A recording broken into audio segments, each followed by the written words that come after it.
Без панікі прайшла трэніроўка. Віцебскія ратаўнікі правялі маштабнае вучэнне па эвакуацыі людзей з гандлёвага цэнтра ў сувязі з пажарам.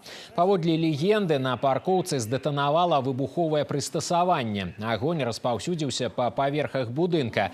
Пры гэтым у ім знаходзяцца каля 4000 наведвальнікаў. Умовы заняткаў максімальна набліжаны да рэальных.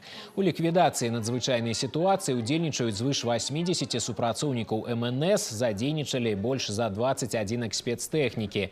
Дапамагаюць медыкі, энергетыкі, праваахоўнікі, работнікі Чырвонага крыжа.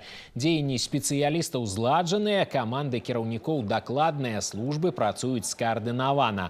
У выніку людзей з гандлёвага цэнтра эвакуіравалі, пацярпелым аказалі першую медыцынскую дапамогу. Аб'ект у самым цэнтры горада для вучэнняў выбралі невыпадкова. Складанасці выклікаюць канструкцыя, вялікая колькасць узроўняў і плошча будынка. Кожны момант павінен быць улічаны, а дзеянні ратаўнікоў даведзены да аўтаматызму. Торговые объекты, объекты питания, объекты обслуживания населения, в том числе паркинг. Порядка 300 автомобилей можно разместить на этом паркинге. И это все замкнуто в одно единое здание, соответственно, с переходами, с галереями. И, соответственно, конечно же, это представляет определенную сложность. Высылка техники, прибытие наших подразделений и, соответственно, поиск спасения пострадавших в первую очередь.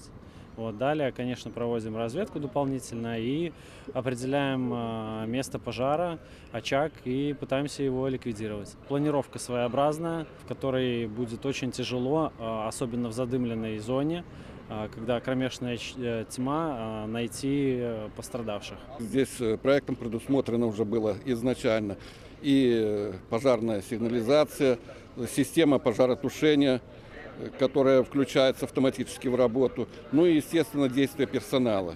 Мы периодически проводим тренировки.